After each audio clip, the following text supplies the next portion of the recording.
추가 기술 이전이 기대된다. ABL 바이오 가져오셨습니다. 바이오가 최근에 약간 수급이 들어온 듯 하다가 오늘 조금 악재가 있어서 가치들 동반해서 좀 안 좋긴 한데요. 얘기를 좀 들어보고요. 그리고 이상경 멘토는 저평가 로봇 관련주 인탑스.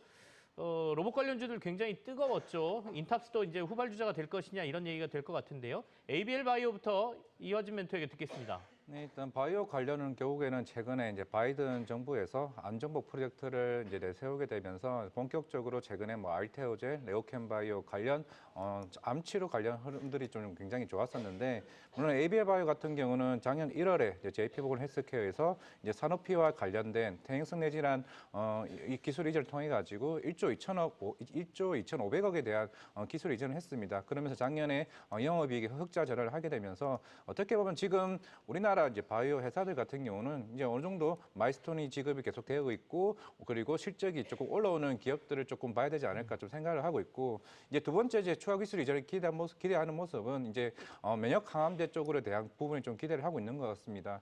작년은 그랩바디 B에서 나왔고 이제 올해 같은 경우는 그랩바디 T 쪽에 최근에 유럽 종양학회 에스모에서 인상 일상을 진행하고 있는 부분을 조금 기술 이전을 좀 기대를 하고 있는데 최근에 4-1 비비와 같은 부분이 사실 그동안 간독성에 대한 이슈로 인해 가지고 아직까지 상업성이 되지는 않았습니다만은 그동안 이제 사실 관련된 기술이나 이런 부분들이 좀 시장에서 좀 안정적으로 좀 검증을 좀 받고 있는 상황이기 때문에 임상 일상에 대해서 에스모에서 실제로 발표를 하고 그에 대한 좀 기대감이 좀 있는 것이 좀 해볼 수 있는 부분이라 생각을 하고 있고 물론 오늘도 뭐 알츠하이머 관련해서도 미국에서 관련 투자 지원 이슈가 나왔었는데 작년에도 그랬고 경쟁사였던 디날리나 이제 다인 같은 경우도 관련된 수용체에 대한 임상 이슈가 좀 안 좋게 나왔었고 하지만 ABL 바이오 가지고 있는 IGF 원활 같은 수용체 같은 경우는 이미 특허가 등록되어 있는 부분이기 때문에 여기서 그만큼 경쟁력이